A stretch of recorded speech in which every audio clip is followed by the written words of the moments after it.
Hey, hey, hey, it's us. Welcome back to the Spiral Offcast. My name is Danny. And my name is Chris. Welcome on back, ladies and gentlemen. Yes, back again It is a fine evening in January in January as of this recording, 2022. 2022. Happy New Year to all. Happy New Year. What'd you get for Christmas? Oh yes, so drop in the comments. What did your mom and dad get you for Christmas? Was it a PS5, you lucky fucking bastards?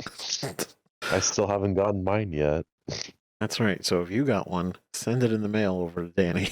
Yeah, please, I beg of you. Please. Anyways, how are you doing, Chris? Chilling. Having a great time. It's a great start of the year. It is. It's been pretty decent so far. So far, so good. Yeah, I mean, considering last year, we're off to a better start. True. It's like you're like teenage kid driving the car for the first time and you're in the passenger seat and you're like, you're doing good. You're doing good. It's like, let's just keep going. Just keep it going. Keep it going. Don't worry. You didn't That's not a bump. You're good. And like most people that ended last year, we saw the big movie of December. Yes, we watched.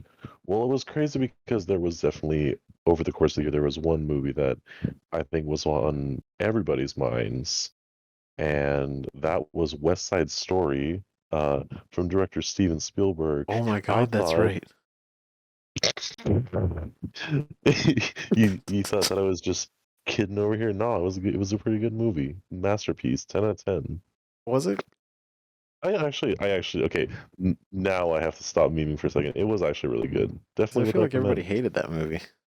Dude, I don't like. It was so like well made and like well performed. Like as a musical theater kid, like I was digging it. Like I don't know, maybe it's just because I wasn't like biased or anything with like the original, but like I don't know. I really liked it. I thought it was really well done, and I was sad to see that it didn't do super well. But like I thought it was super well made. Hey, respect. I never saw the original, and I didn't see this I one. I watched parts of the original. I definitely remember parts of it, but I don't think I watched the whole thing. But it was no, I thought the new one was really good, really well done. Definitely check it out. But no, okay, so it's not the movie that we're gonna talk about today. Ooh. No, no, no, no, not that Oh one. no, oh no, no, no. Um, no, we are here to talk about Spider-Man. Spider-Man No Way Home. No Way Home. No Way Home. I honestly keep like almost wanting to say Far From Home, but then I remember that's the second one. Far from No Way Home into the Spider Verse. Basically that. And we are going to be talking about it today. Um, we're doing things a little bit differently this time, if you haven't noticed. Um, but Yep, we're uh, loosening the ties. We're, you know, taking off the suit jackets. We're rolling up our sleeves, turning our chairs backwards, and talking to the class. yes, but we are straight chilling right now. Um, and yeah, it's very just like chill mood right now. I don't know why I'm like it's very like just Yeah, we're vibing. We're we're we're trying to evolve the podcast. Our previous episodes have been so heavily structured, hmm. uh, to the point where I feel like it limited us a little bit.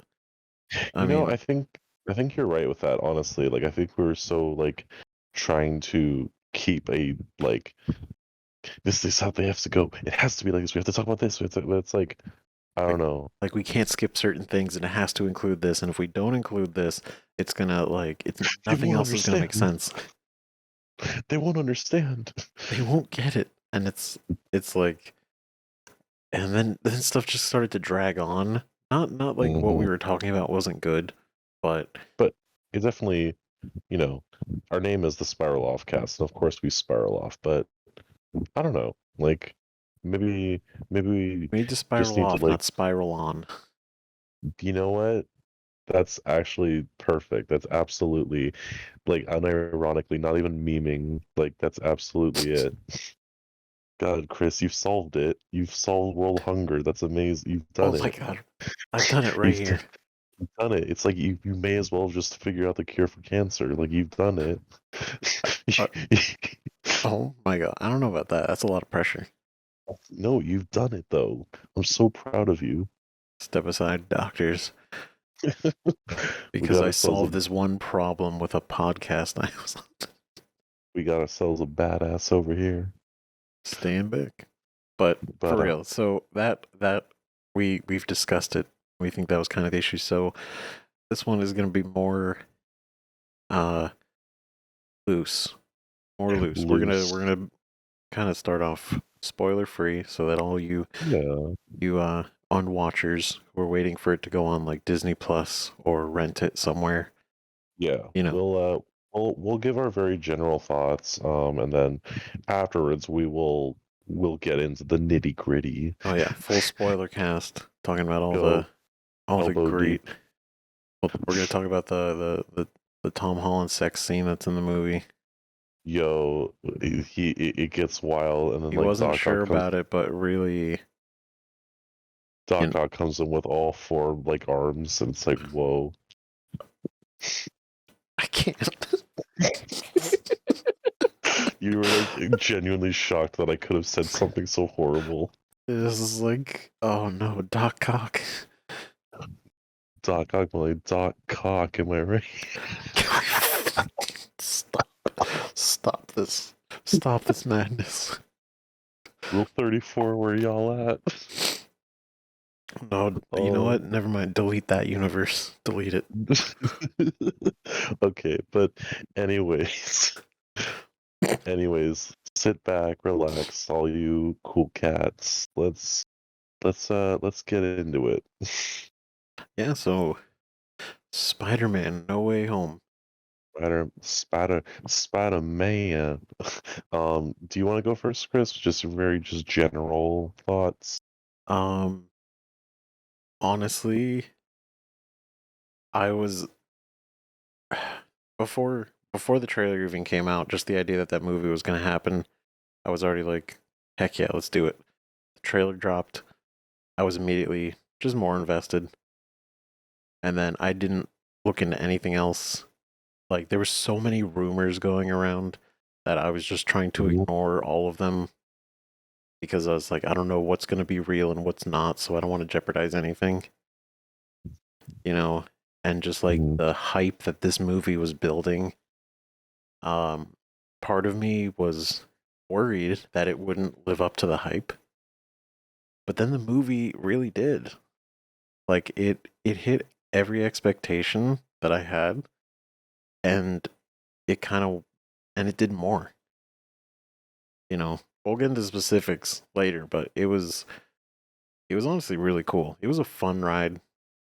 You know, it started off a lot faster than I thought it would. It didn't really seem to like dawdle, I guess, at the beginning. And the fact that like I mean it's in the trailer. It picks up literally exactly where Far From Home ends. Like literally in the same exact scene. So I thought that was actually pretty interesting because it gets you in it and it gets you going and you're off. You're off into the movie Off to the races. for real. And it it did such a good job of like closing out the trilogy of like the no way home, And the No Way homecoming, trilogy, and Far From Home, the home trilogy, the homecoming trilogy, I guess. the You Homie know, trilogy. the homie trilogy. So it's like it did a great job. I think at like, you know, touching on everything and then pushing it forward. And I don't know how else I could be spoiler free about it. So I know. I'm gonna end there before I say something by accident. Yeah, that's what I was gonna say. The very like the general thoughts are gonna be real like short because there is just way too much to possibly spoil. Yeah, like all the actors did a great job, you know. And Hmm. I was like, because we know Doc Ock is in the movie from the trailer, so that's not really a spoiler. Oh yeah. But he just fills that character back in so naturally. Like he Hmm. really does. He's just like, this is my character. But now it's Tiny's turn. Danny? Okay, so yeah, like you said, Chris, like the I was following this movie for a long time with like the whole like the rumor train and like I don't know, this movie in particular, like I think the last time I saw the rumors get so wild was like Avengers 2 or something, but I learned the hard way with that movie that like if you get super like swallowed up with like the rumors and the hype train and the people talking about it, like, if you follow it too hard, it's like you end up with like, let down by the movie. Was it Age of Um, Ultron? yeah, that movie, like I was very closely following all the rumors and the craziness for, and then y'all know how that movie came out. Yep, it came out. Yep, it sure did.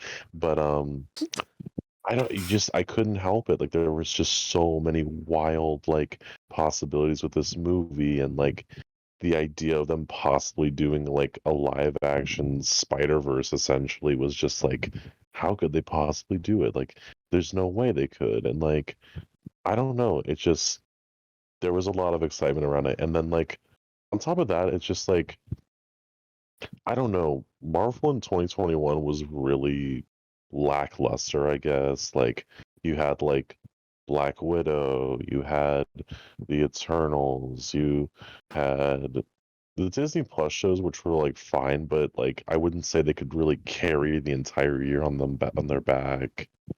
Um, like some of them were like really good, but it's like you know that's a discussion for another day.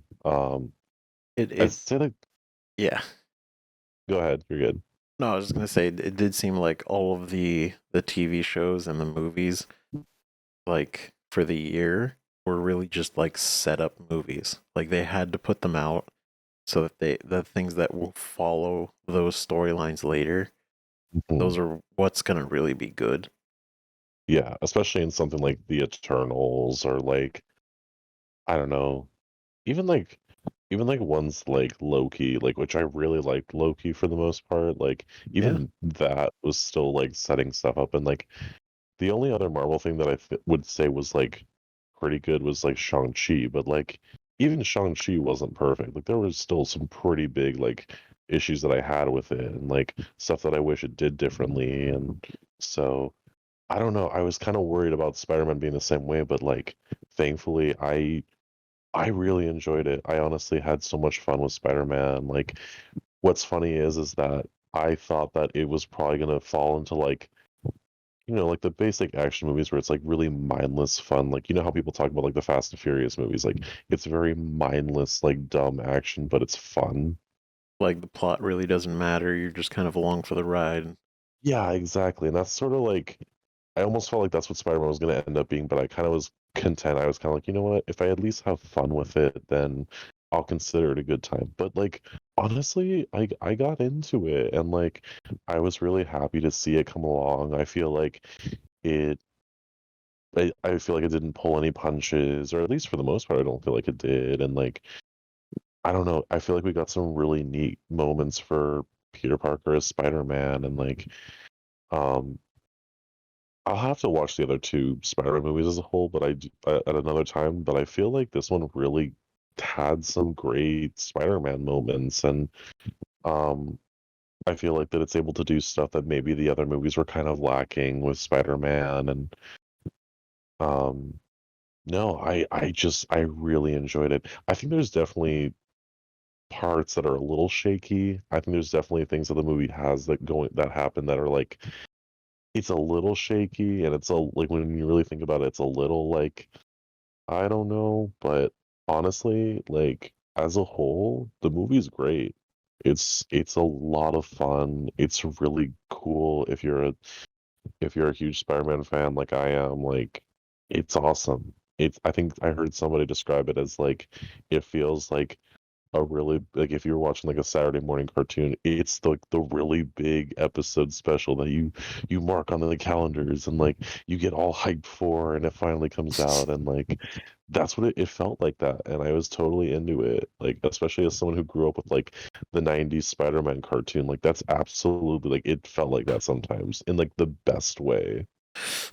And I just there's so much that I want to talk about. There's so much that I want to say, but general spoiler free thoughts. It's absolutely solid. It It's really, yeah, I it's can really agree. good. So like the people that are waiting to like, rent it or stream it because, I get it. You don't want to be in a theater with other people. Oh yeah, Like, we're still in a really strange time right now. Like there's no no offense taken there. Like you do you, man. You wanna wait for it to come out on streaming, like do that. You're not missing too much. It'll come out, you know. I really hope that, you know, I hope that you haven't had it spoiled for you. There's a lot of different things though. If you've had one thing spoiled, you've had one thing spoiled, not all of it. So I really hope that you watch it in your own time. yeah. So so for those, avoiding the theater for, the viral reasons, understandable. Totally. Viral. Now, if you're avoiding theater because, you don't want to pay fucking like $18 for a ticket to a movie, I also respect that because you can Yeah, rent it online at some point for like $8. or you can pirate it. I mean, that is an option. Uh, I'm not saying you should. I'm just saying that you could. and also at some point, it's gonna go on Disney Plus probably. Probably. So it's like if you are genuinely waiting, my point in all this is that it is totally gonna be worth the wait.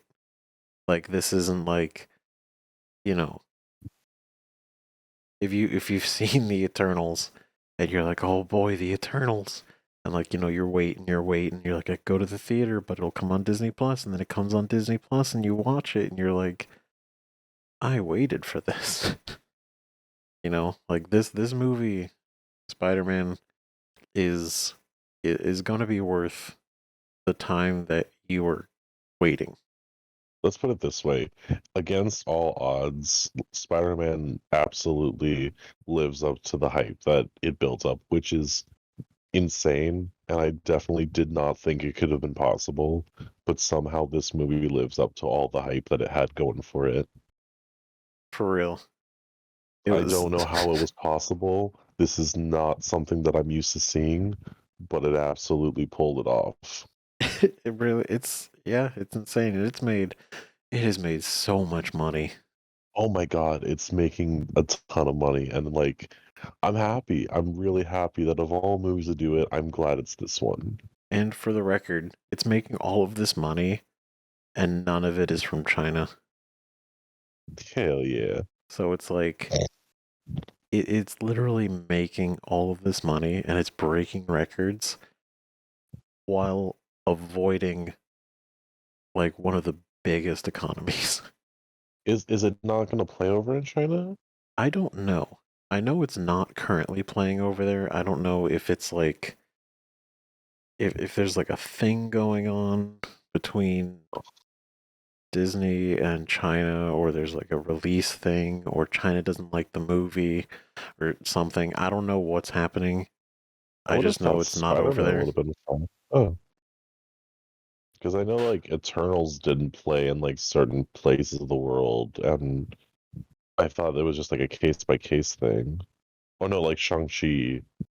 Like Oh Eternals didn't because of the relationship.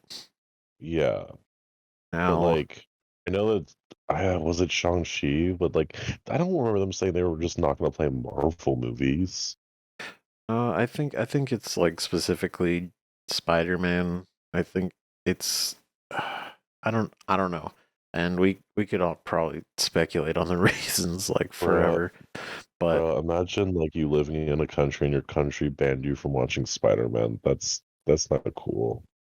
oh That's yeah, not just chill. like uh not to get into that, but or not to get into this, but the fact that recently China banned Steam. Bruh.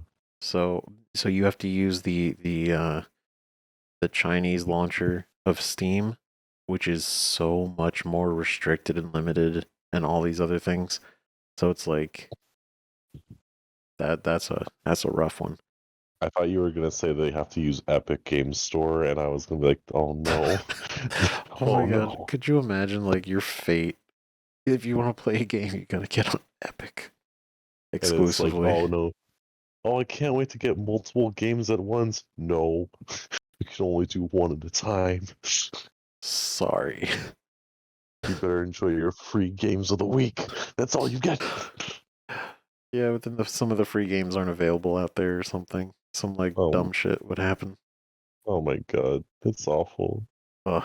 Man, Anyway, see, this anyways, fucking let's spiral back in. do a whole spiral off cast on China. Try it and Oh, like their unfortunate gaming situation. no, not my social credit. Oh my god, I'm Anyways. sorry. This is about Spider-Man. It's fine. This spiral off cast. We spiral off. But anyways, okay. Are we done with general thoughts? Did you have anything else to Yeah, say? so that's when yeah, my whole ending point there was, it'll be worth the wait. Like, if somehow you manage to stay spoiler free that long, like, it's gonna be great. I don't know how you do it because I Oh, have been spoiled after I'd seen the movie. I'm like, oh my god, things are everywhere. I'm sorry. I'm just laughing because I forgot that we were talking about the spoilers and like, oh, I can't, I'm so happy you make it. And somehow we devolved into like China bad. That was good. I don't know. It just hit me the realization. The realization that somehow we were talking about Spider-Man. I can't wait to play that back and like watch the natural flow. The flow of how it's like, so like Spider-Man was a great movie. Man, China. Man, the the Epic Game Store. Oh my god. Okay, but anyways, yes, Yes, this is the mark right here, guys. We are going spoilers after we're this going. point. We're gonna go Yeah, full this spoiler cast. So if you've seen the movie and you wanna listen in or be able to talk back and forth, this is the point. If you this is want to this remain is the spoiler free, leave now. this It'll is light the go on this is your the way out. point. No way home after this. No way home. Um, but if you haven't seen it and you want to hear us talk about it, then you know, fair warning, we're talking about everything that we can think of. Buckle up, buckaroos. We're going in hard. So if there's anything you don't want to hear, you have to make that decision for yourself right now. Do it now. Do it now. God. All right, I say spoilers starting in 3, 2, 1. Tony Stark died. No. Okay. They brought Tony Stark back just so they could make him die again. Oh, the cruelty of the universe. Okay, I will say this, like that was one of my okay, because you watched What If, right? Yes. Are we? That was Oh like one of God, are we doing what if things now? no. I just was gonna say because you said Tony Stark dying. I was like, my favorite thing that somebody pointed out was like every time they brought Tony Stark into the thing, they showed him dying like 3 or 4 different times. It's like you kept bringing Tony Stark back just to kill him. Just to kill him. It's I don't know. That's what reminded me of. That's all. I'm not gonna go into What If. I The just wanted to talk about the fate of Tony that. He's always gonna die. guides others to a treasure that he cannot possess. Life. True. Okay, so where? where to begin with this. Like, I don't even know where to start. There's so many spoilers. Like, it's like we have like a filing cabinet and we're like running through our fingers through it, trying to figure out which one do we start with. All right, so the scene opens up right at the beginning. No, I'm just kidding. we literally said we weren't gonna do that. I know that was so. Oh god. Okay, so what is the first thing that you think of when you remember this movie? What is the first thought in your head? I'm okay. Spider-Man: No Way Home. I'm gonna say this is that out of all the returning actors, right, and we'll get into like the big ones, but like out of all the returning actors from like who they brought from like the different like Spider-Man movies and everything, my absolute favorite and who I deem as the absolute MVP of this movie was Willem Dafoe as the motherfucking Green Goblin. Oh god, yeah, dude Oh, brought it. oh my God! Like someone's gonna have to comment and tell me in the comments, like, was he this good in the originals? Like, because I I've obviously watched them, right? And I rewatched Spider-Man 2 leading up to this because I didn't get a chance to watch the others, but like I love Willem Dafoe, but I don't remember him being this good in the original Sam Raimi Spider-Man movie. He was great. I mean, he was great, but like this was like god tier.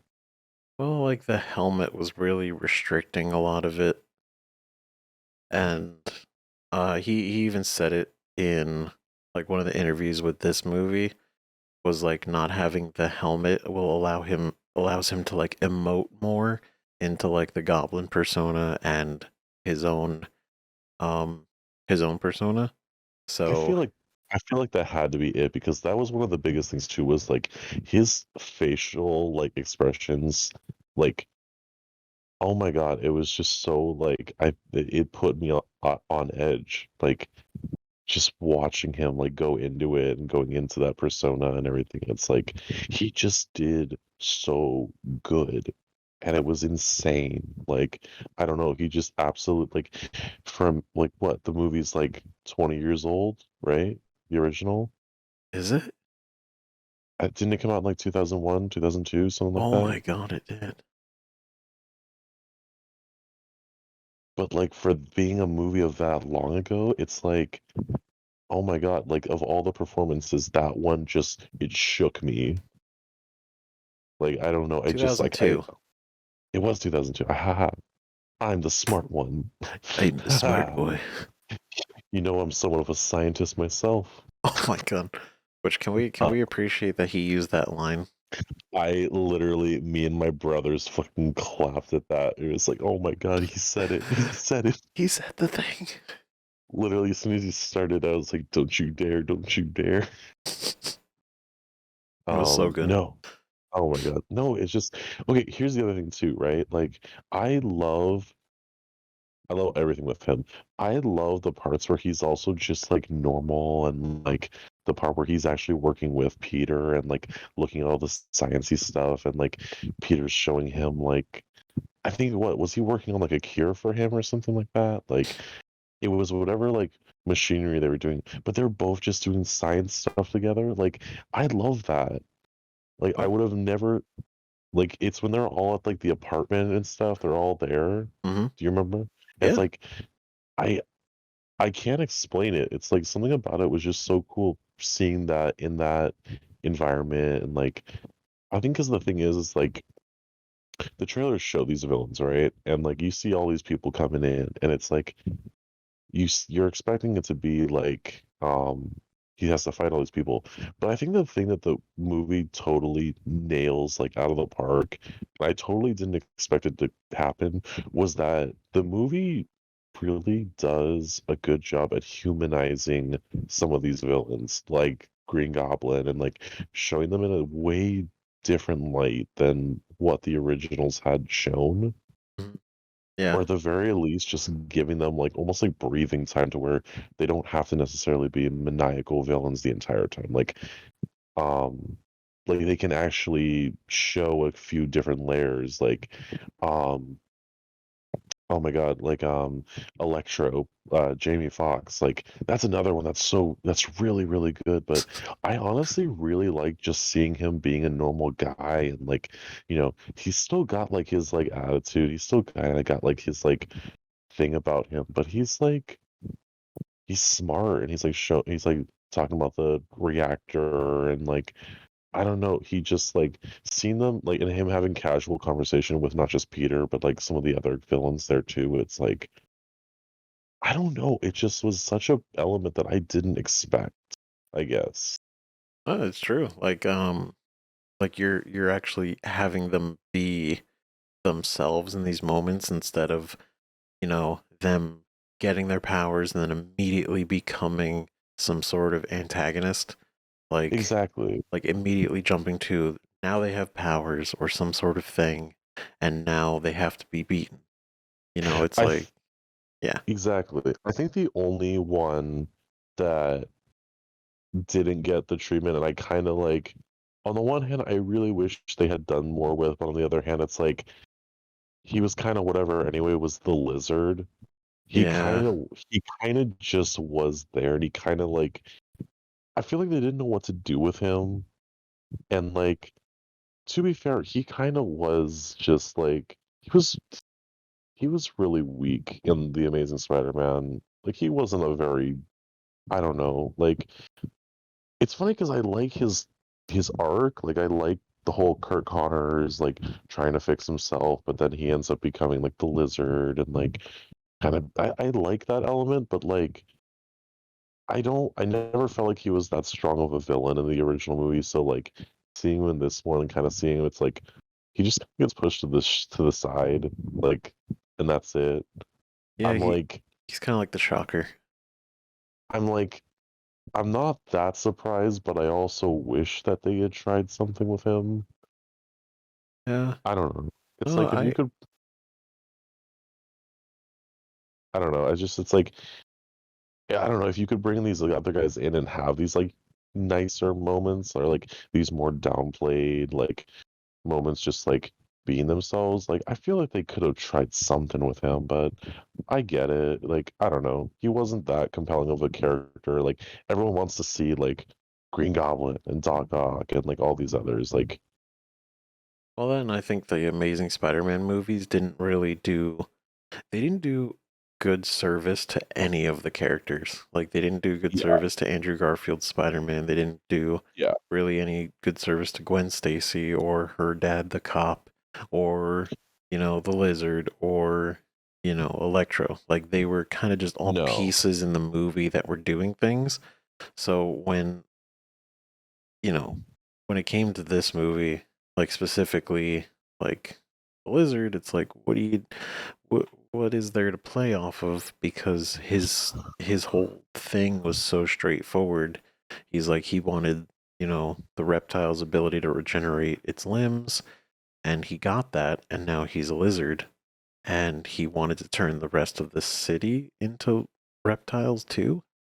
And it's like that's his thing. There's nothing else they delve into really about him, you know? yeah, And it's just like, I don't know. It's unfortunate, but the fact that they included him in the movie was like, I respected it because they weren't ignoring his character yeah. And that's the thing is I'll definitely give it points for that. I wish that I don't know. more. I guess this thing is like I wish they had done more, but I also understand that it's like they could probably only do so much Yeah. because the Amazing Spider-Man movies, like, they're not great. Like, there are certain pieces that, thanks to this movie, like, I have a lot of respect for, and I have a lot of more like, man, I really should look back at these movies a little bit more. But admittedly, it's still like the movies are very just Well, I mean, it shows you what the movies could have been, exactly, yeah, you know? It's like looking back on them, it's like they're not great, but it's not because of the parts of the movie, like the no, pieces. It's like the writing and then the like the direction, and the direction and the fact that had this like whole trying to speed everything up and get things going and get things like finished, and then Well, they essentially did the DC problem where they saw Marvel doing really good and wanted to build their own Marvel universe. But like DC, they did the same thing where it's like, no, they don't take their time to build things up naturally. It's like, no, do a normal movie and then the second movie, throw everything into it and just hope for the best. and the And funny thing is, that's what this movie did. Is it threw in like four villains, right? Like it was yeah, well, Doc Ock, Goblin, Electro, uh, Sandman, and the Lizard. Five. There were five yeah, villains. There's five. five villains. Then you had Doctor Strange. You had Wong for like a little bit, but you had Peter, and Peter. then it's like you have like eight, nine characters, including like Aunt May and Happy, and it's like you have Hmm. all of these characters, so many characters, and yet they all get time in the movie, to Well, be their character, and none of it feels just like shoehorned in, and none of it feels like it's rushed. well, I And think. no good. Oh no, no, you're good. You finish your thought. You're good. No, I was just saying like because like um looking at the old movies, the first thought is, they tried to put too many characters in it, and they fumbled because they were trying that. But it's like this movie does it with more characters, and yet it does it well. You know what I mean? Yeah. And so that's got to say something. Like, it's like the writing and the direction, like the director Hmm. and the actors themselves. Like we didn't need, like, each individual character didn't need this incredible backstory to be played out in the movie. It's like, you know, we see it, we understand it. Exactly. But anyway, over to No, you. I I was just gonna say like I think the thing that worked out was that um we we knew a lot of these characters, especially like the villains. It's like we knew them, so it wasn't like the movie needed to like fill us in on every single character. Like, um, like I don't know, we had to like shuffle all these different stories. Like take like Spider-Man 3 for example with Tobey Maguire. It's like we had to set up we had to do the whole story with Sandman. We had to set up Sandman as a villain and everything. We had the entirety of the symbiote suit arc, and Mm, then also Venom. You had the whole drama with Harry Osborn being like new Goblin, and then on top of that, you had the Mary Jane back and forth with Peter Parker, yeah, and it's like literally trying to do so much, like trying to set up so many different like plot lines and do them all in the span of like a 2 hour, 2.5 hour movie. It's like that's where things like fumbled. Thankfully, with this movie, it's like it it felt like its priorities were more in place. Like it knew what to put focus on and what the audience already knew and didn't really need to like dive too deep. Like the villains, we all know these guys. We know who they are. We know what was going on because, of course, we've seen the other movies. mm, So we don't need like, and that's the thing is like they have like lines that reference like, oh, what happened in their movie or whatever, what happened to them, like, and that totally is natural and fine because like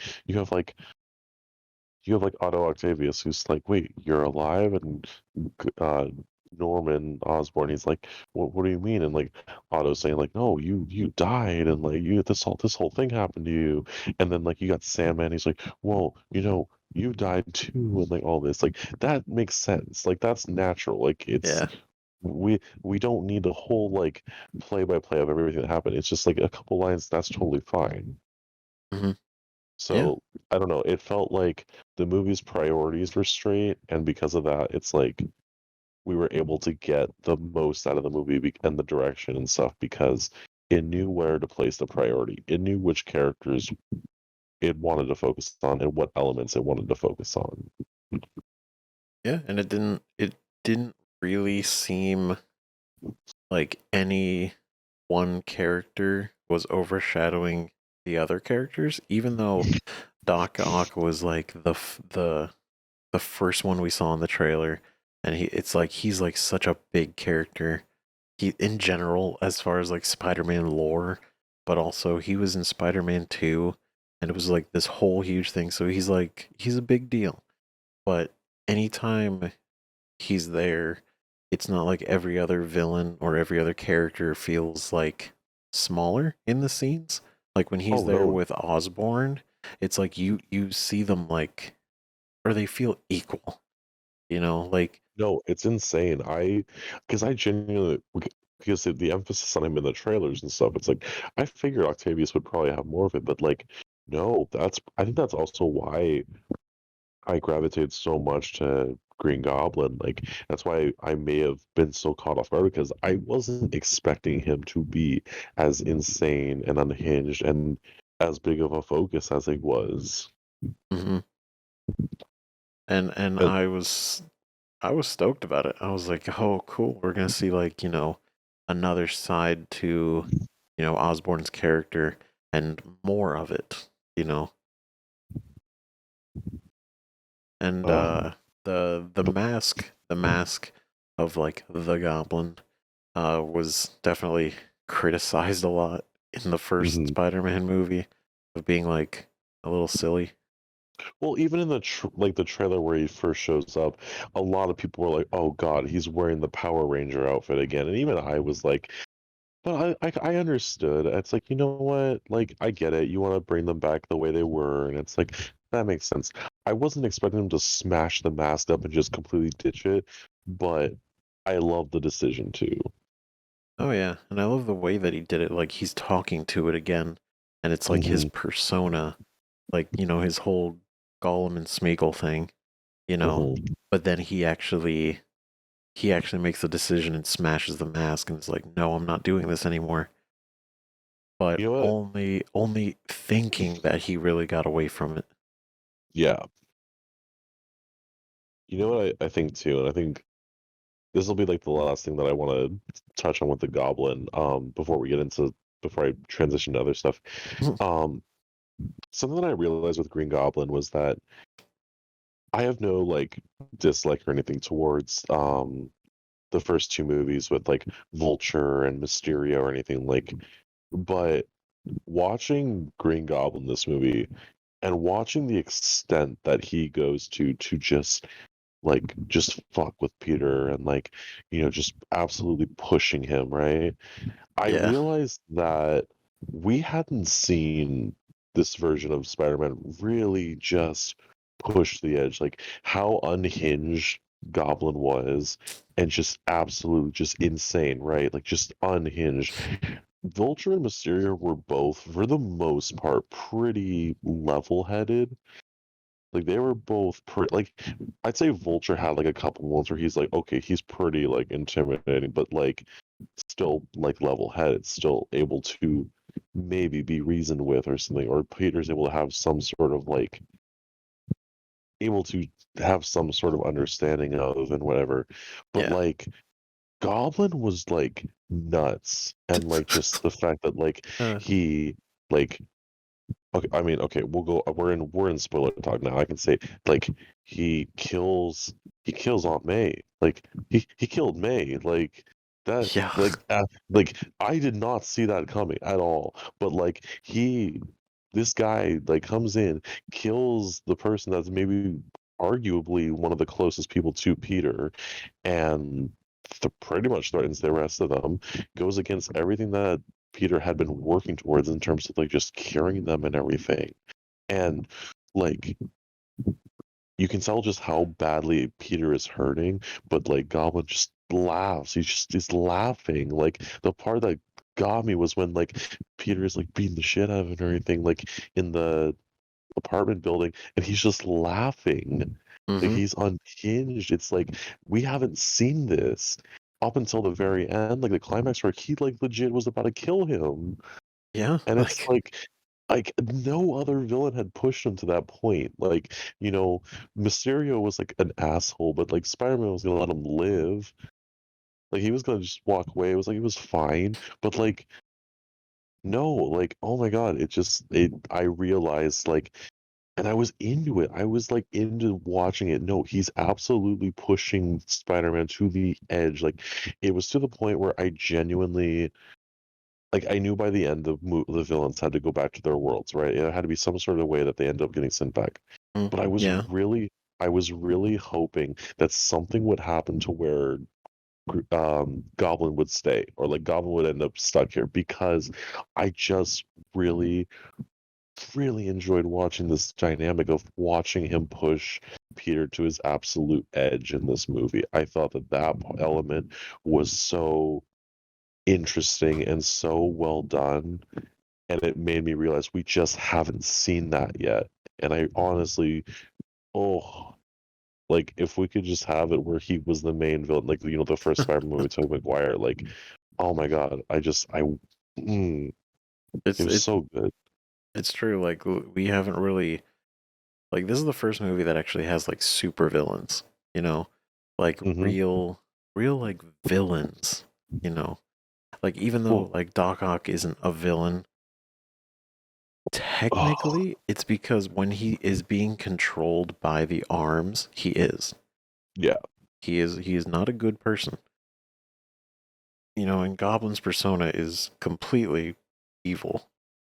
yeah. And that's And the thing. It's like again going back to like Vulture and Mysterio, both of them are not necessarily like evil. They're just like people who did wrong, and like they're trying to do right by their own way, but it's obviously not good. And like their gripe isn't necessarily with Spider-Man. It's just sort of like with whatever. But like Goblin was just like, no, he's targeting him, and he's like genuinely like, oh, like I don't remember any of the real quotes that he was saying, but he is genuinely like wanting to just break him. oh yeah, that's And why it's like not his like it's not like Adrian Toomes, Vulture, where like Tony Stark, took away our funding and we lost all our jobs and everything, so I'm gonna do this to get revenge and everything. It's like, no, he's like Goblin's just doing it because like he sees the purest enjoyment out of it. oh yeah, And he's like this is that's my the thing. wild part. That's the wild part to me, is that we just hadn't seen that. We haven't seen this version of Spider-Man have to deal with that. Yeah, like Mysterio was just trying to take up the name of, you know, being the world's greatest hero. He was trying to be better than the Avengers.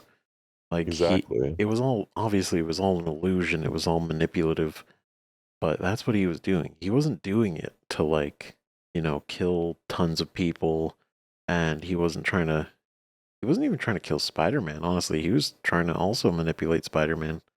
It wasn't Exactly. until um like obviously he was manipulating him to get the glasses so that he could have all of Tony's tech.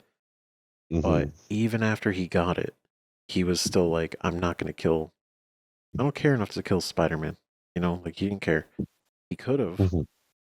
but like the whole thing was just making his heroism, you know, more believable. That's all. And Exactly. and yeah, Vulture being his thing. So it's like when all these villains are coming in this movie, it's like, oh, they're ready to throw down. Like they have a grudge. Like, Hmm. they're not like Doc Ock goes like on the bridge. He goes straight for Peter and he's just like, he's like, I'm after you, And you he's know. all like, "Oh, And I love that um like specifically when Sandman comes in, he's like a friend, which was oh, like I love so that. cool because it I was love like, that." yeah, like Sandman was just a good dude done wrong, you know. Well, and I like that they kept true to that, because they just as easily could have been like, "Oh no, we'll make him evil," but like, no, they stayed true to his character, but it felt natural why he wouldn't necessarily trust Peter because he's not his Peter. And then like when Sandman realizes that, he's like, what is happening? What is going on? Like I don't trust nobody. I don't Yeah. like any of you people. Like that made sense. It was. He came in and he immediately was like, "Yo, Peter, I'm here to help you. Let's take this Electro guy down." And it was great. And they Mhm. totally worked together. And Sandman got to do his thing, which was really cool to see, Oh you yeah. know. And it was just like that was cool. But then when Peter explained to him, he's like, "Yo, I don't know you." Then Sandman suddenly like, "Wait a second, hold on, I got to rethink, reevaluate everything." You know, Uh, it was a realistic approach, and I thought it was really yeah. cool. It was very true to his character, and like I've seen some people say that they like Sandman was sort of like they wish that it was like like he was sort of in a similar situation with the lizard where it was like they wish they like used him more. But I don't know, like I felt like Sandman, like for the way his character was, I thought that it was very true. Like I don't like I don't know. I feel like what they were able to do with Sandman, I feel like was very true to his character while also making good use of him. Yeah, So because I sorry, go ahead.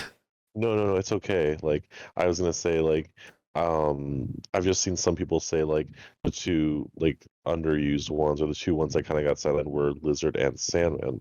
But I don't think Sandman is in the same category as Lizard.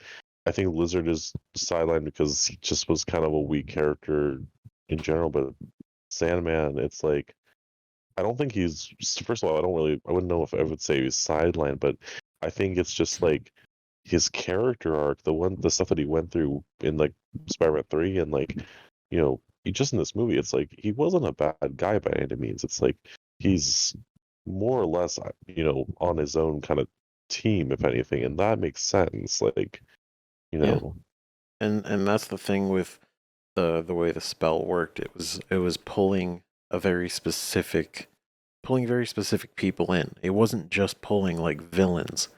It was pulling people that knew, you know. mhm, So it's like, yeah, the rest of them were villains. Sandman, he wasn't a villain, technically. I mean, he is like I I guess like comic wise, yes, he's an adversary of Spider-Man, mhm, but in his like character arc, he wasn't really a villain. He was just like a dude kind of in a bad spot between a lot of people, and mhm, it just happened to be against Spider-Man too. But you know, with they on the note that they ended being friendly with each other and everything in Spider-Man 3 exactly. was like that's cool. So just bringing having him come through and be just himself was literally awesome. It's like I honestly, yeah, I would have loved to see more just of Sandman being Sandman, you Mhm. know. But as far as bringing the character in and what he was, I was like, that's good. You know, he was true to himself, and they wrote him right, and really, that was the most I could ask for. Absolutely. But it's it's funny that you mention it, um, that you wanted the Goblin to stay in Yeah, this universe. yeah. And I know it's been through the rumor mill a bunch of times, but it is technically a comic thing that Ned in the comics. I don't know if you know. I have heard because it was about the rumor. It was a very strong rumor for a while. Yeah, I mean it is a comic character, and they did kind of sort of reference it in the movie. Well, okay, here's what I wanted to ask you about Ned because I'm very unsure of what they're going with Ned because um yes, for those of you who don't know, Ned in the comics is well, okay, so it's interesting because I kind of realized it when I first watched Ned, but him in the movies, it's I feel like he's modeled similarly to um a character from the Miles Morales comics. His friend in there, I think it's like what Ned is sort of modeled after. Like, I don't know if you ever looked at the Miles Morales comics, like I forget his friend's name, um, but like the design and everything, it's very similar to what Ned looks like. Um, Yeah, b- but Ned Leeds, right? It's Leeds, right? it is Ned Leeds. Yeah. Okay. In the comics, Ned Leeds, at least at some point or another, was the Hobgoblin. And for a while, yeah, the rumor was like, oh, they're gonna set Ned up to be the Hobgoblin, or there's gonna be something that happens and he'll be in the Hobgoblin.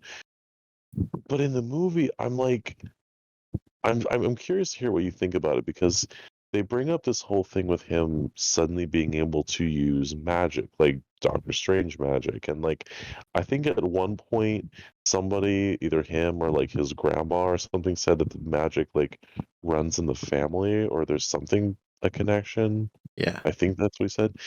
Um, and I feel like there was an emphasis put on it to where it's like I don't think it was just like a one-off little gag because it's like of all the characters to get this, like why Ned? But then I like feel like it kept coming up, and I feel like they're hinting at something, and I'm curious to know what you think. Oh no, I felt like it was strongly hinting at something, like not just uh like his affinity for magic. I say, well, I don't think he's gonna become like a sorcerer, but his line after learning from the other Peter Parkers, like where Hmm. he told Tom Holland as Peter, he's like, "Hey, I promise, like I'm not gonna turn into a supervillain and try to kill you," Hmm. you know, which was like Because yeah, directly like being like, "Oh, if he technically becomes Hobgoblin, he would be a supervillain that is trying to kill his best friend." which But it is would funny make because no I was good. gonna say it's I was gonna say it's funny because that would line up because um both of them lost Harry to whatever, so it only makes sense if Ned would end up doing it. It's like, oh, he fulfilled the circle. Exactly. Like they're each had their own best friend turn into a villain that went after them.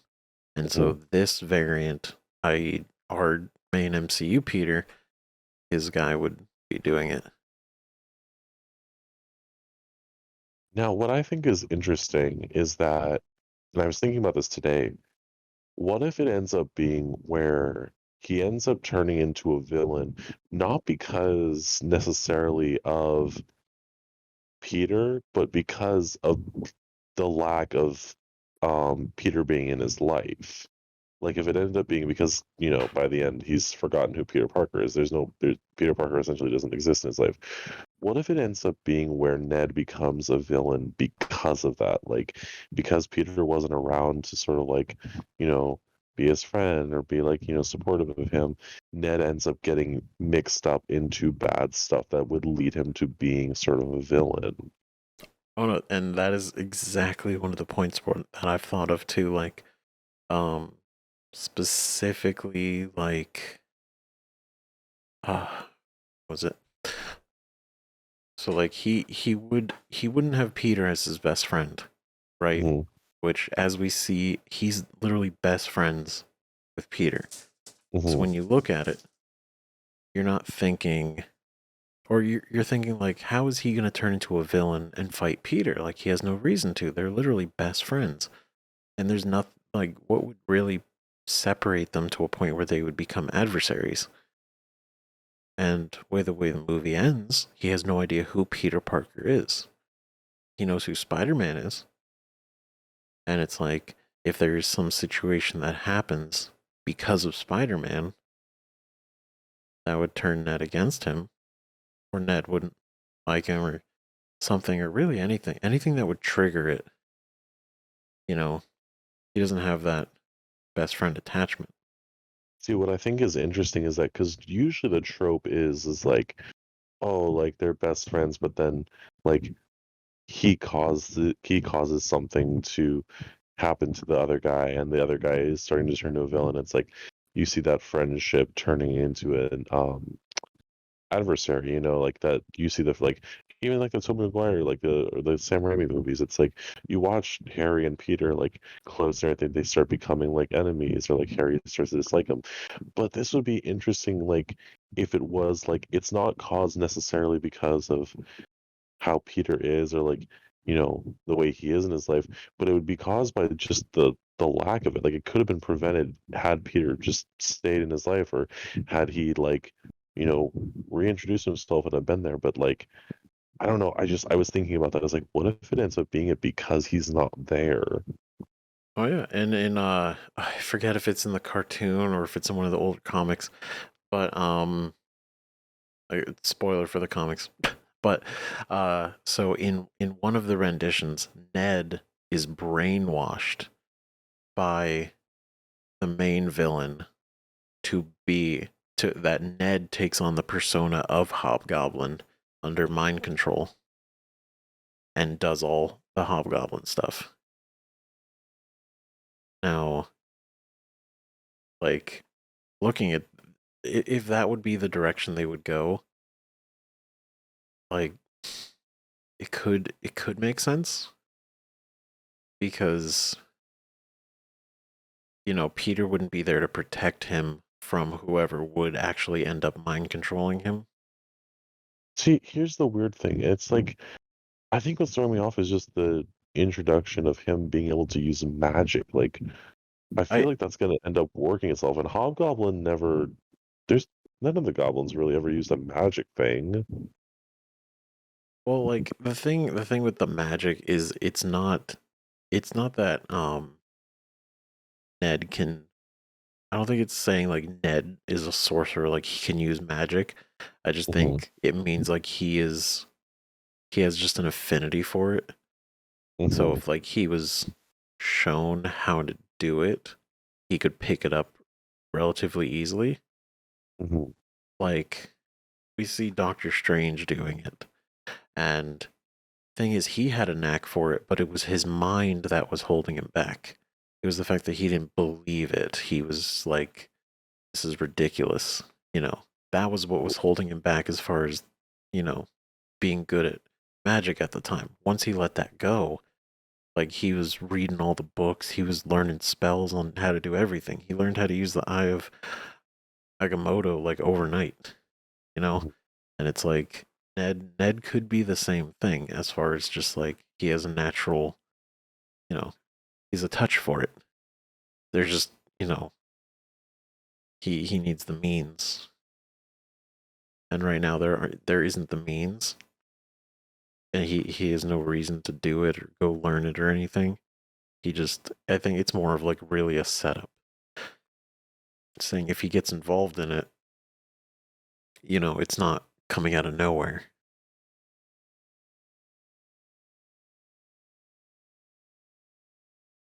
But No, I mean that makes sense. Like I don't. I'm curious. I think the whole thing with Ned is just interesting because I wasn't.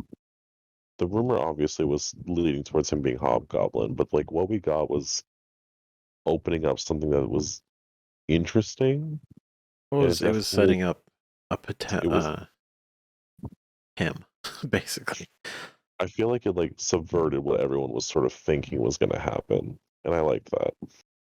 Mm, yeah, and like we kind of knew like this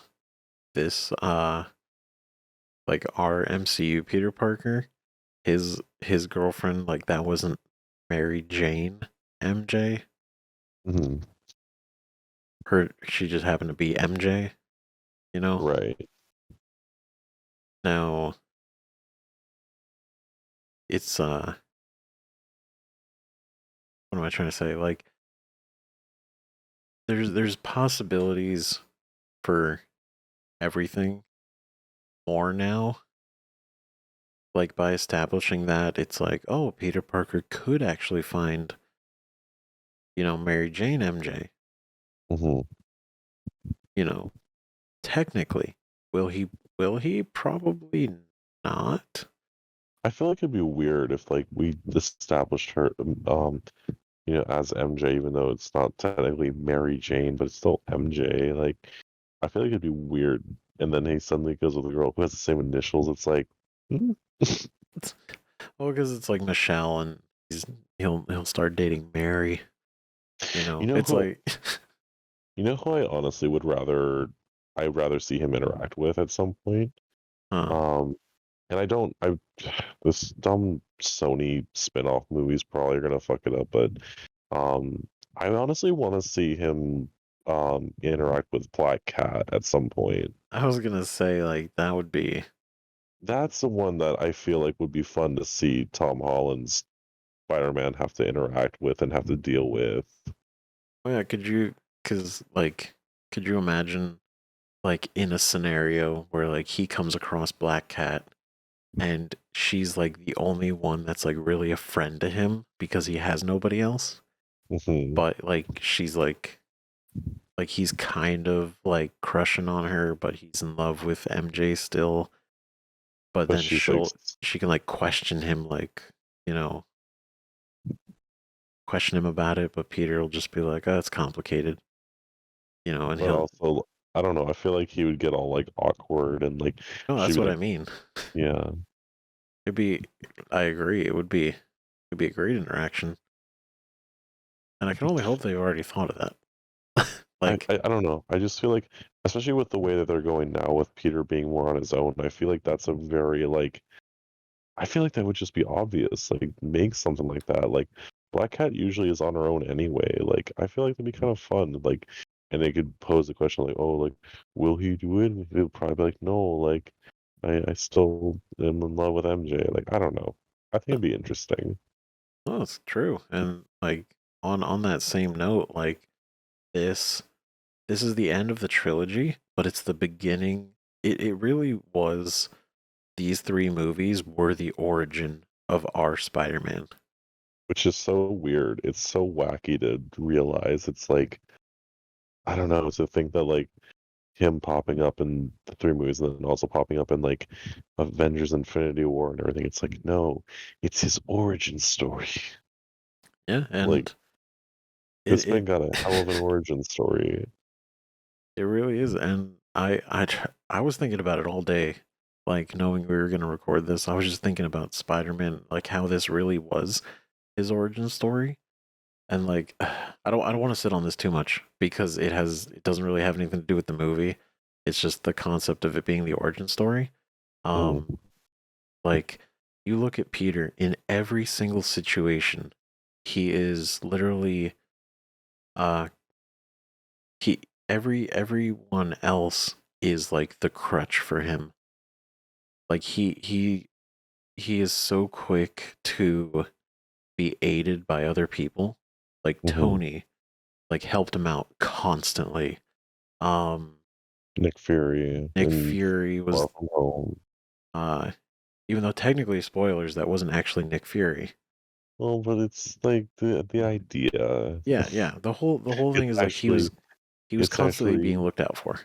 it's actually Phase Whoa whatever from the scrolls. Yeah, under orders of Nick Fury, probably. Well, yeah, he was telling him to be Nick Fury. Yeah, and it's just like you see uh what was it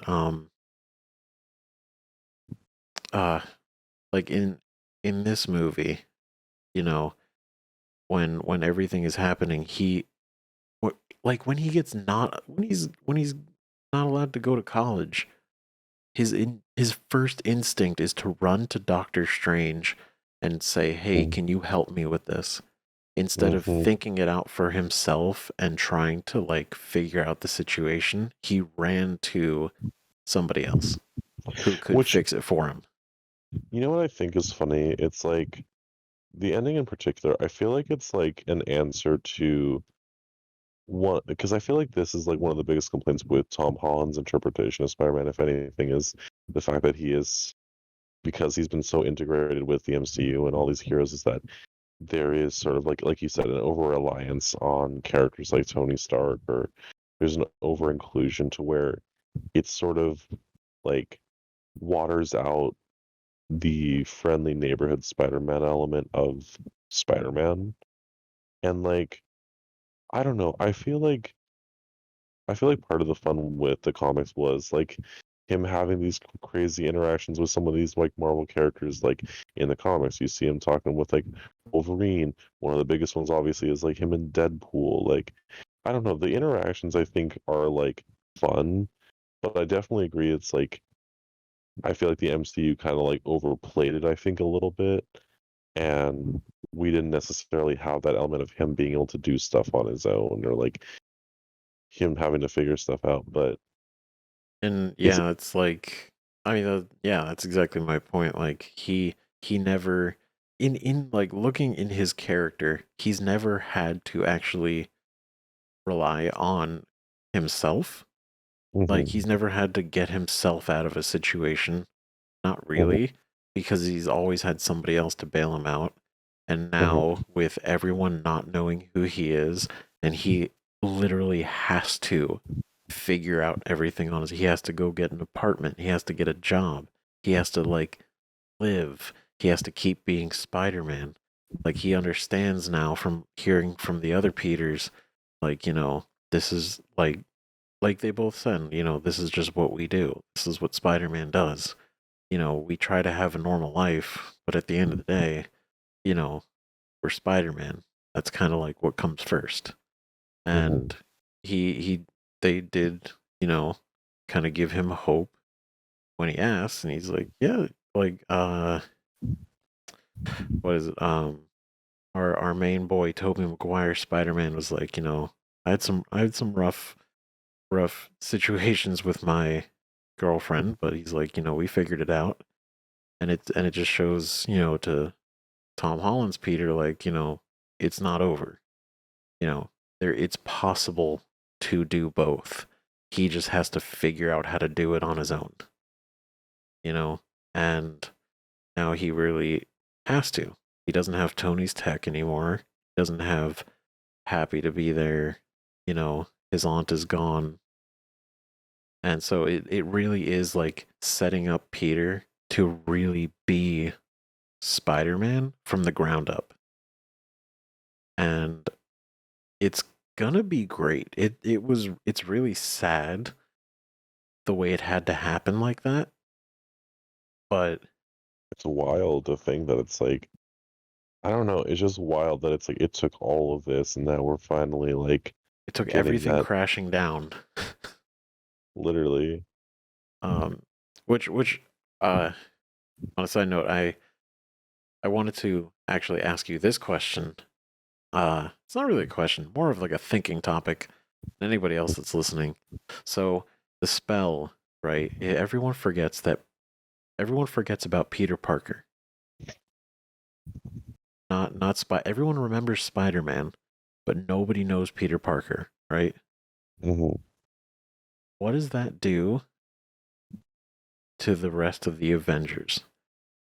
Like Doctor Strange specifically. Now, he won't remember Peter Parker, but he will remember stopping and fighting against Thanos with Spider-Man, I feel correct? like Right? I don't. Okay, so okay, Because this is he only erased people's memory of Peter Parker specifically. right. That's I feel why like I feel like he probably would remember. I think somebody had mentioned it's like it's almost like if they had seen him on Mass, it's almost like they just remember a blur, like they don't actually remember it. But like I don't know. See, this is one of those things where it's like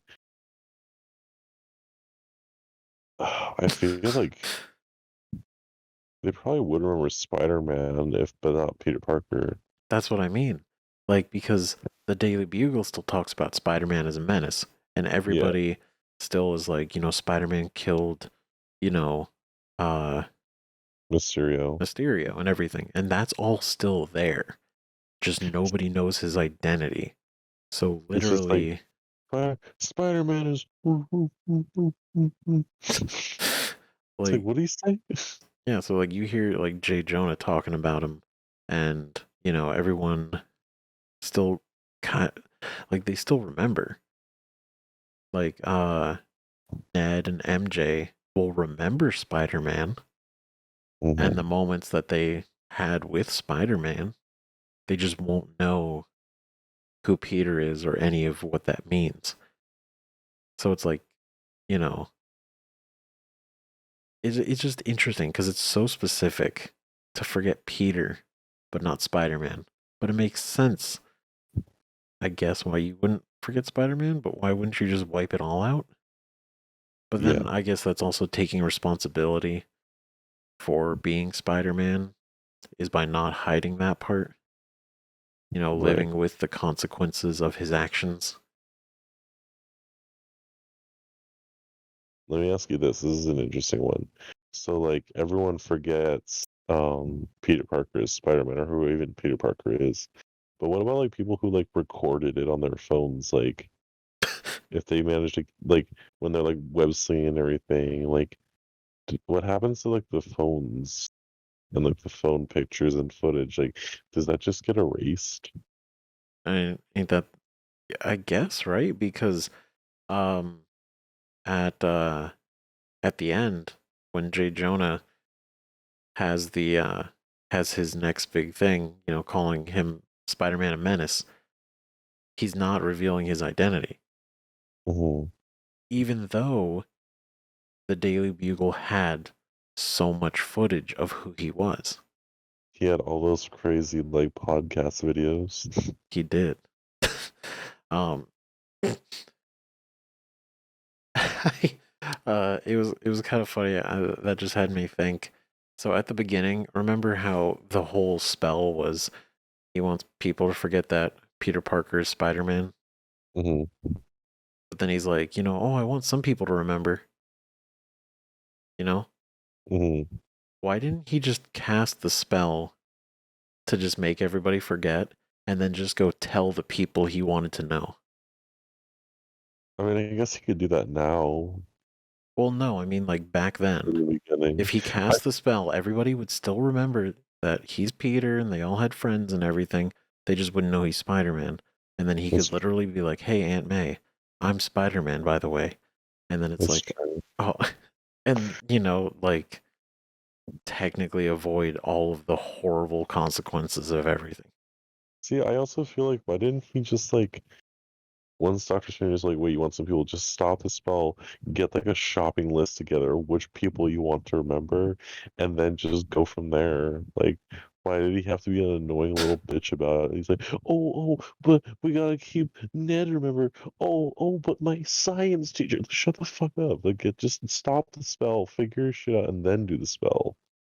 That was the thing. And I actually kind of want to actually ask you this too. Yeah, yeah. One, yeah, like the real thing should have been stop the fucking spell. Who the fuck do you want to remember? And let's start it up again. It's like seriously, like you like I don't know if you have a lawnmower and the lawnmower is gonna break and you stop the lawnmower and you like fix everything to make sure it's got the fuel and then you let it run. You don't try and fix it while you're in mid mowing. Yeah. You know what I mean? I know So that was a so random thing, but I know it was random, but it's like that's basically it. no, that's a 10 out of 10 analogy. That's how you know that we're recording this late. I start coming up with the goofy stuff. The goofies. But no, serious question. In that same note, right? In that same like he's doing the spell and Peter's Mhm. having changes and stuff. Did it not feel like something was off with Strange? Like Strange had seemed like he had an attitude.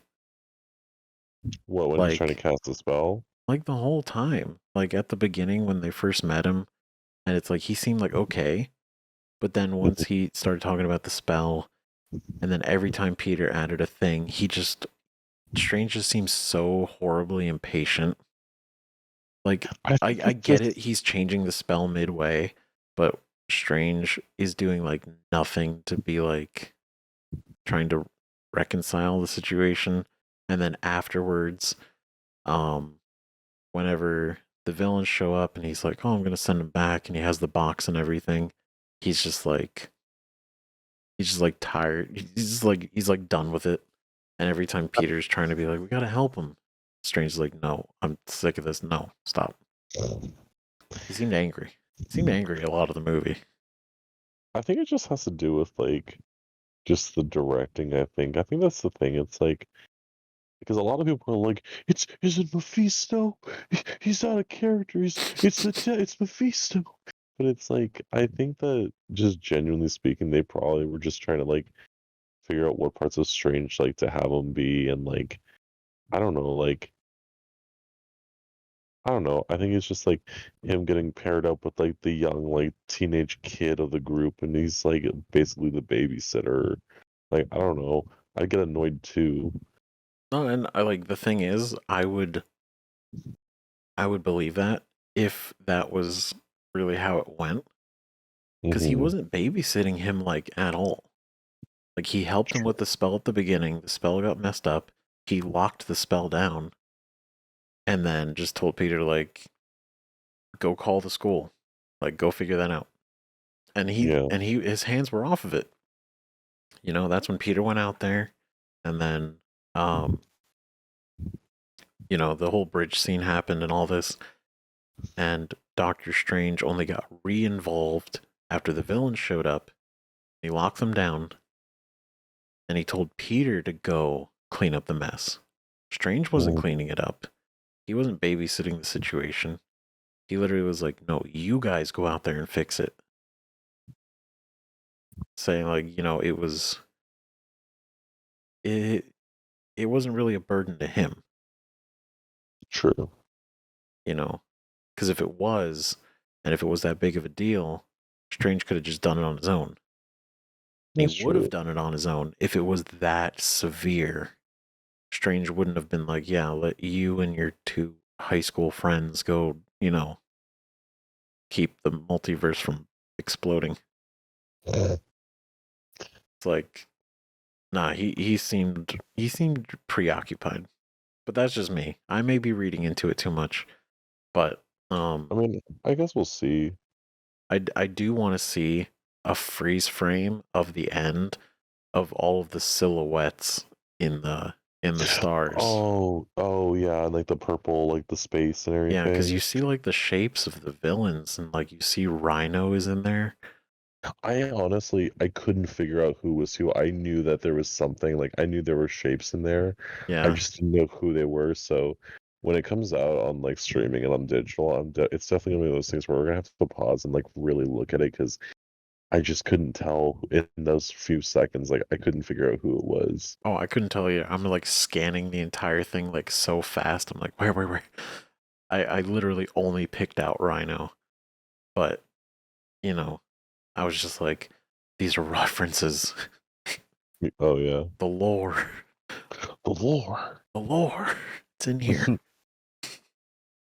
God, but seeing Toby again was Oh my just like god. a fucking joy.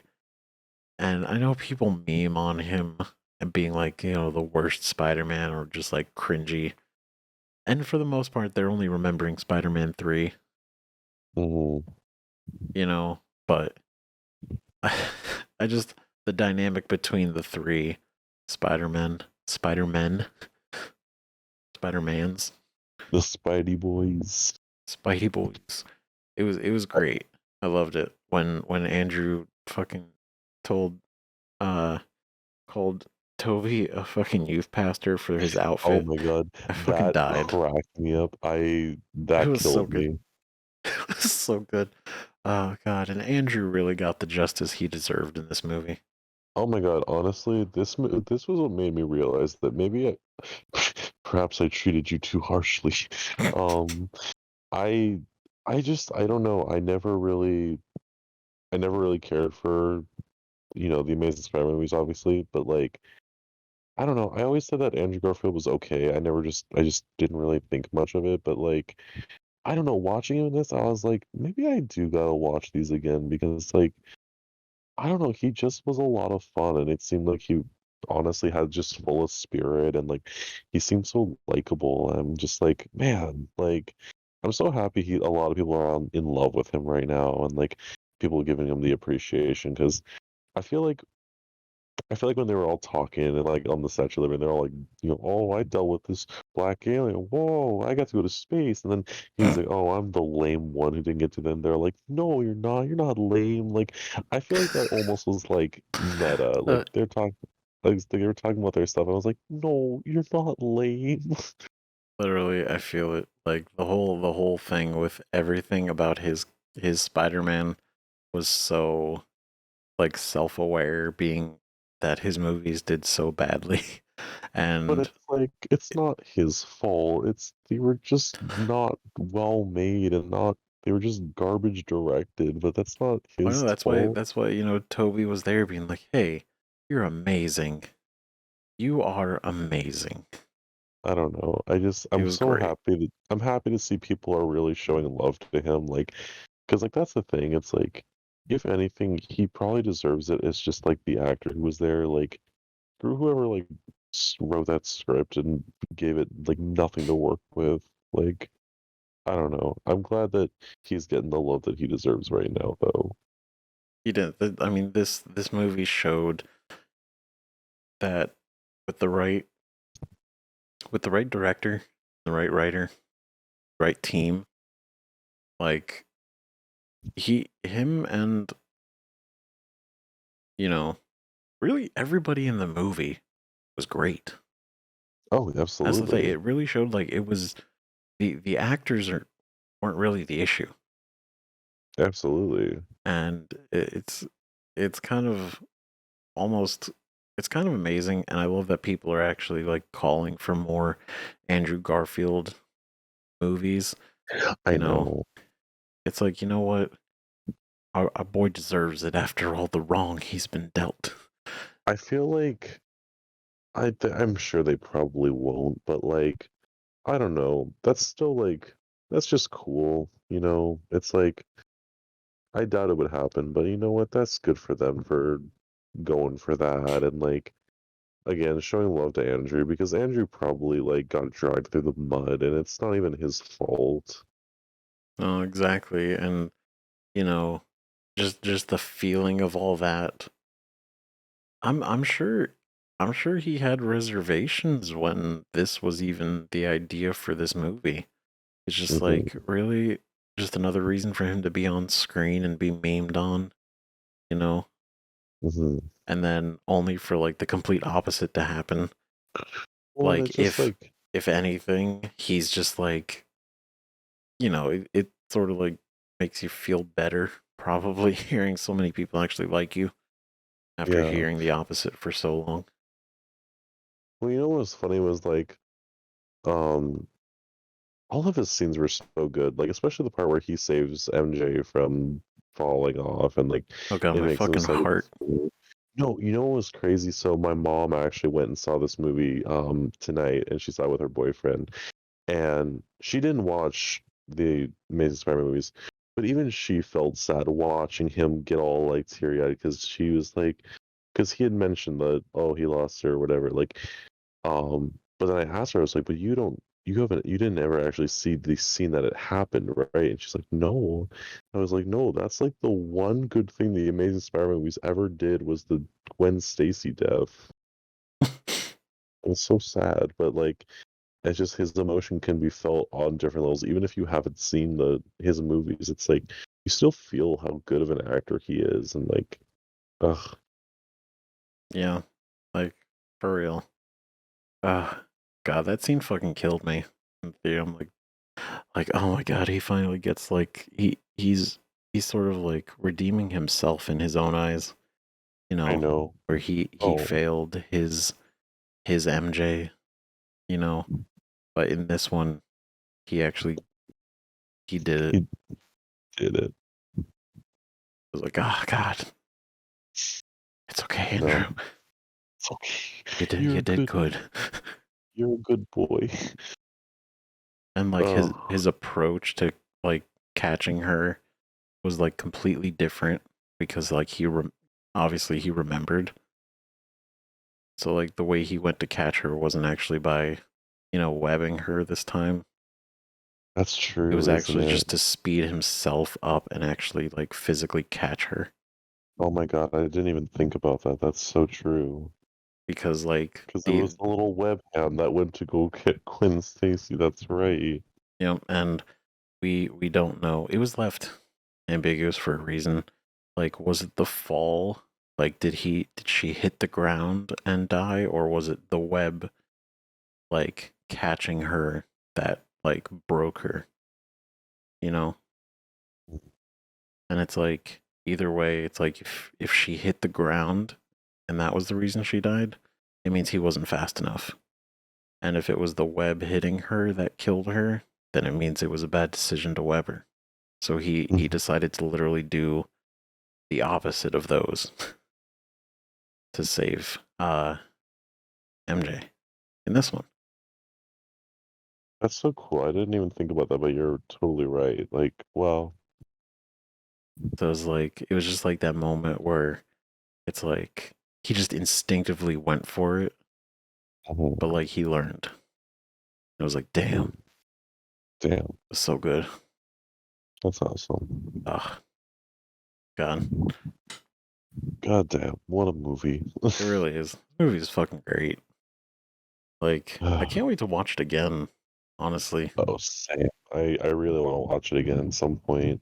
like there's so many things we're probably gonna notice that we didn't notice the first time. Exactly. Okay, Oh, one last thing before we wrap it up. What did you think about the mirror dimension scene? oh, you know what's cool is that I honestly watching him do the mirror dimension stuff, like it reminded me of that part from Doctor Strange, like the part where they do the mirror dimension stuff. Like I always love the visuals of that.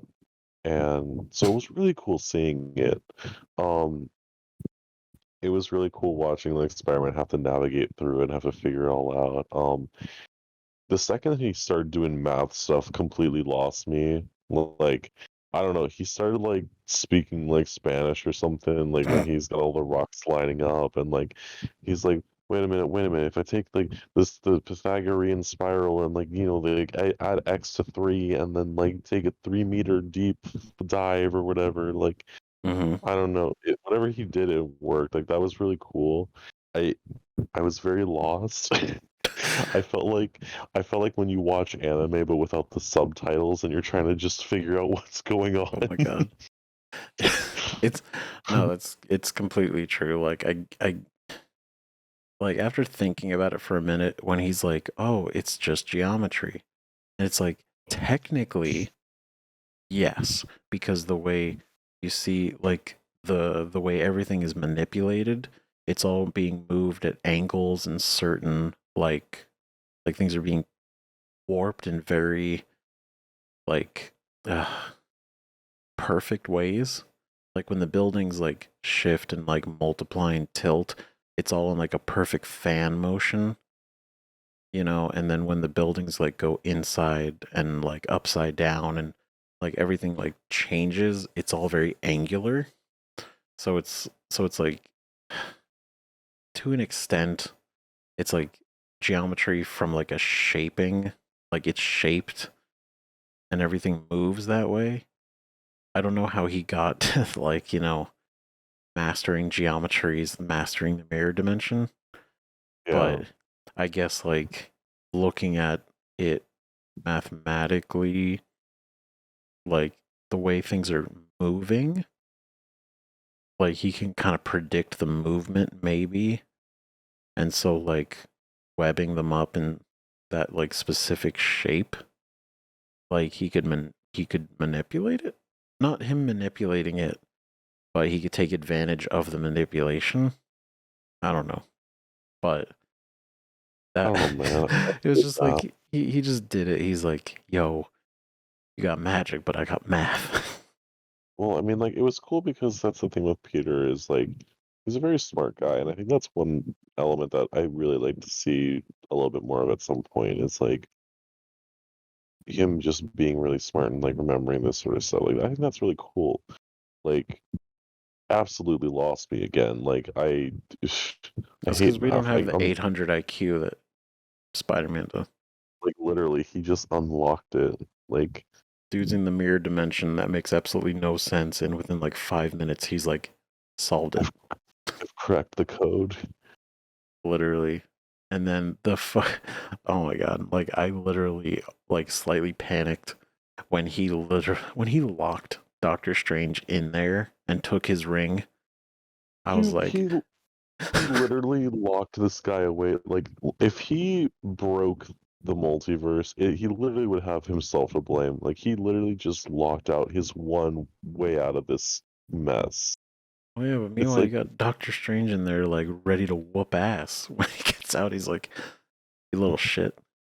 but it's like, he's like, not only did he lock him out, like, he locked him in there, but he took the key with him. It's just like, this man's dead.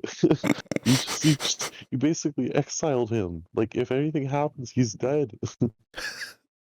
Yeah, it's like, my Who's gonna guys. save you? Oh my god, literally, it's fucking wild. He's like, wait, how do I get him back? He's like playing with the sling ring, trying to get him back. Meanwhile, it's up to Ned. And then Ned just summons the wrong Doctor Strange. Oh, that'd be wild. That'd be goofy if it was like, oh, this is the actor that's supposed to play him in like the '90s show that got canceled or some dumb shit like that. Like, He pulls it'd the be Doctor really, Strange off of like the Jimmy Fallon bit. that'd be really funny. It's just balloon animals. Oh my god. Uh this movie's a solid 10 out of 10. No, I honestly really enjoy this movie and I really look forward to seeing it. And there's a lot to enjoy about it, honestly. There was so much to unpack, you know. Yeah, and it's honestly all Loki's fault.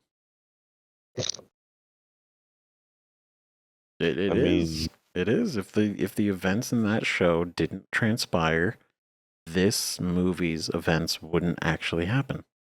not Loki's fault, it's Sylvie's fault. Yeah, but if Loki didn't exist, she's a variant of him. Well, it's not Loki's So fault for existing. it's nobody's fault for existing. That's a cruel thing to put on somebody. I'm saying, like, he.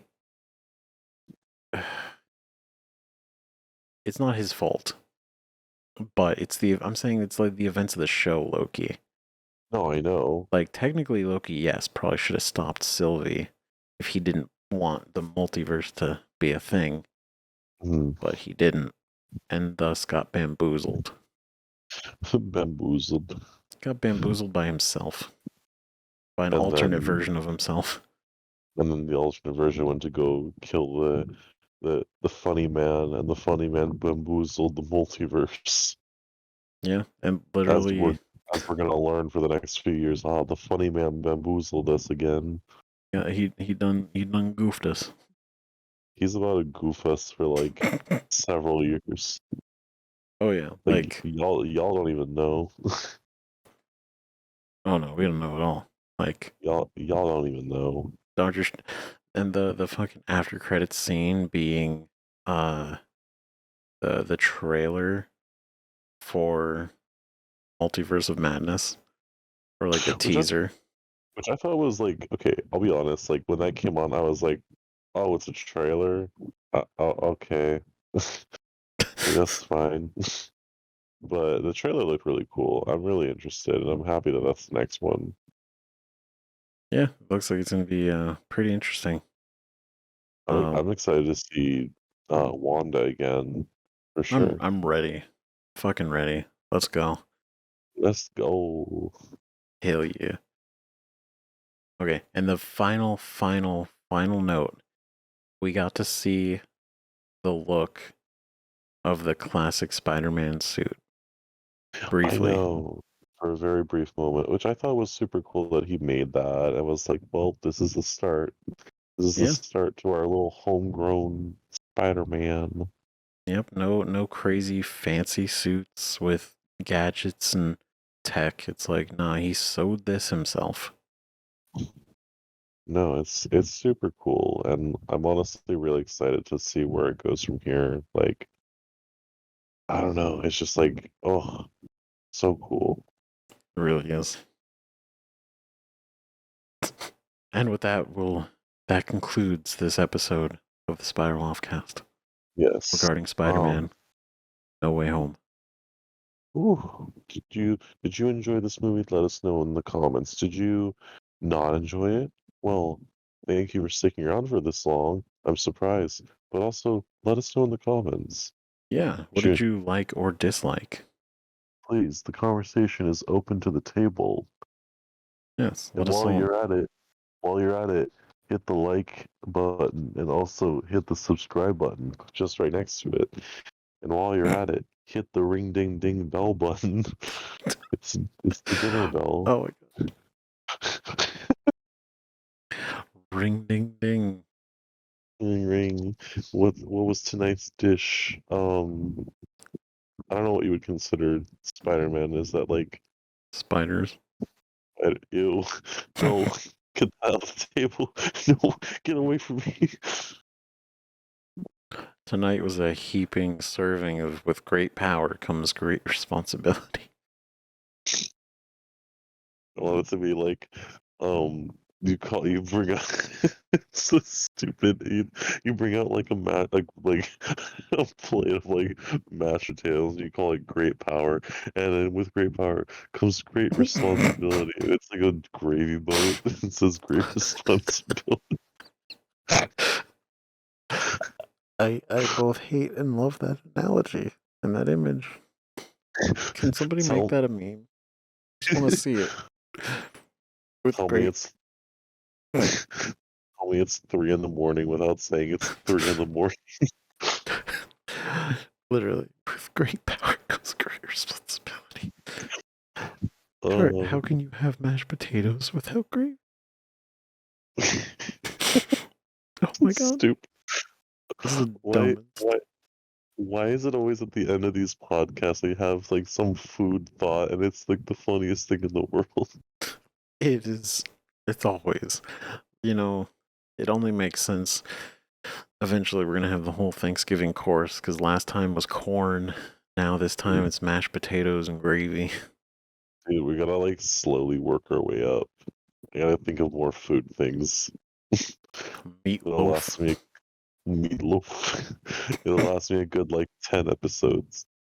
That's right. It's gonna be part of the deep multiversal lore of the podcast that only Dude, the true it's fans will understand once they start piecing it together. the the S the wait, the SOCC. The spire. Do you not get it? Yes, I know what you're doing. It just sounds like you're having a stroke while doing it. I was trying. I was using all my brain power to like figure out what it was gonna be. Did you ever have a dream like Do you ever have a dream that when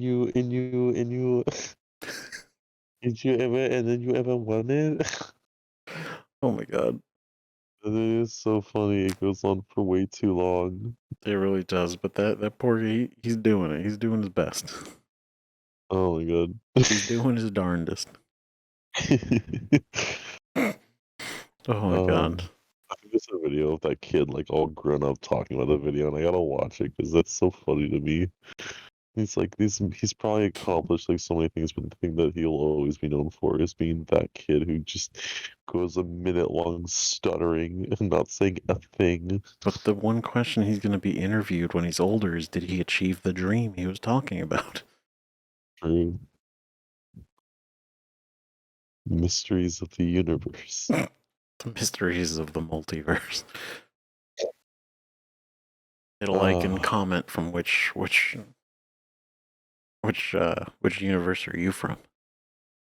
which which variant are you?